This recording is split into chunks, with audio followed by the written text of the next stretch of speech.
सबसे पहले आप सभी को राधे राधे, जय श्री कृष्णा।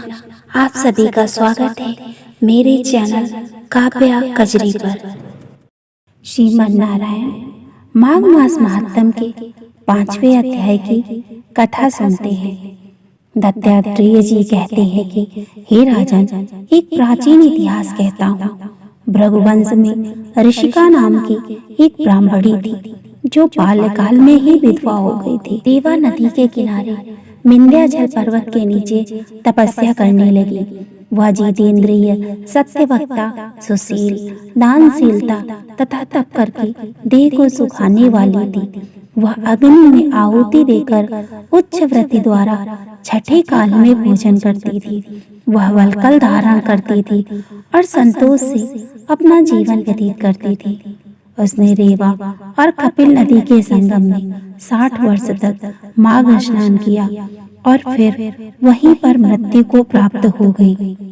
स्नान के फल से वह दिव्य 4 वर्ष तक विष्णु लोक में वास करके सुंदर और उपसुंदर दैत्यों का नाश करने के लिए ब्रह्मा द्वारा तिलोत्तमा नाम की अप्सरा के रूप में ब्रह्मलोक में उत्पन्न हुई। वह अत्यंत रूपवती, गान विद्या में अति प्रवीण तथा मुकुट कुंडल से शोभायमान थी। उसका रूप, यौवन और सौंदर्य देखकर ब्रह्मा भी चकित हो गए।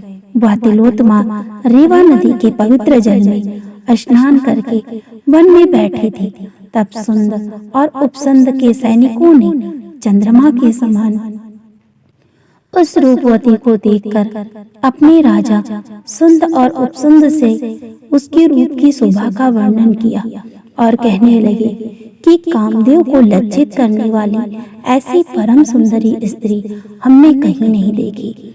आप भी चलकर देखें। तब वह दोनों मदिरा के पात्र रखकर वहां पर आए जहां पर वह सुंदरी बैठी हुई थी और मदिरा के पान विहल होकर काम क्रीड़ा से पीड़ित हुए और दोनों ही आपस में उस स्त्री रत्न को प्राप्त करने के लिए विवादग्रस्त हुए और फिर आपस में युद्ध करते हुए वहीं समाप्त हो गए। उन दोनों को मरा हुआ देखकर उनके सैनिकों ने बड़ा कोलाहल मचाया और तब तिलोत्तमा कालरात्रि के समान उनको पर्वत से गिराती हुई 10 दिशाओं को प्रकाशमान करती हुई आकाश में चली गई और देव कार्य सिद्ध करके ब्रह्मा के सामने आई। तो ब्रह्मा जी ने प्रसन्नता से कहा कि हे चंद्रावती, मैंने तुमको सूर्य के रथ पर स्थान दिया। जब तक आकाश में सूर्य स्थित है, नाना प्रकार के भोगों को भोगो।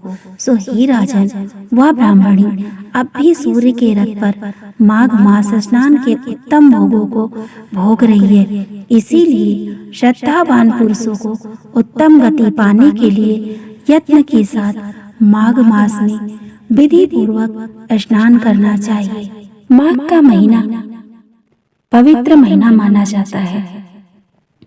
भगवान विष्णु और श्री कृष्ण भगवान का प्रिय महीना है। इसीलिए इस माह किए गए पूजा, व्रत, उपाय, दान और स्नान का फल पूरे साल मिलता है। माघ के महीने के महात्म का वर्णन करते हुए पद्म पुराण में बताया गया है कि पूजन करने से श्री हरि जितने प्रसन्न नहीं होते हैं जितना वे माघ के महीने में स्नान करने से होते हैं। इसीलिए हर व्यक्ति को माघ महीने में सुबह जल्दी उठकर स्नान करना चाहिए। भगवान नारायण के प्रिय माह माघ में स्नान, दान, व्रत आदि का विशेष महत्व होता है। आइए जानते हैं माघ की कथा। माघ मास या माघ स्नान की कथा का उल्लेख स्कंद पुराण के रेवा खंड में मिलता है। इसके अनुसार प्राचीन समय में नर्मदा तट पर शुभव्रत नाम के एक ब्राह्मण रहते थे।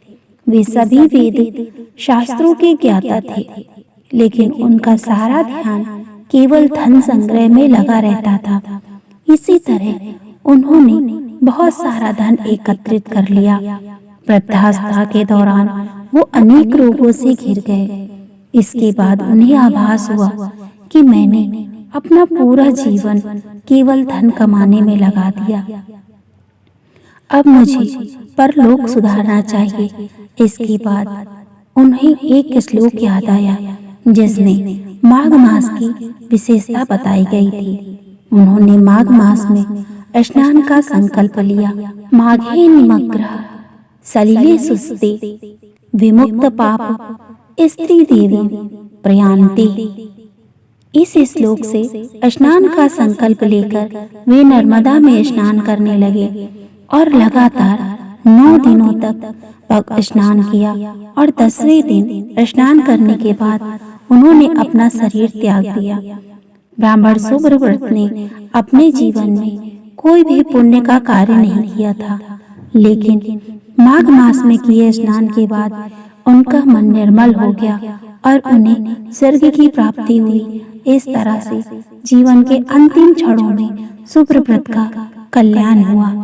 अगर आपको मेरी ये कथाएं पसंद आ रही हैं, ऐसे ही और वीडियो देखने के लिए मेरे चैनल को सब्सक्राइब करें, वीडियो को लाइक करें, ज़्यादा से ज़्यादा शेयर करें। राधे राधे, जय श्री कृष्ण।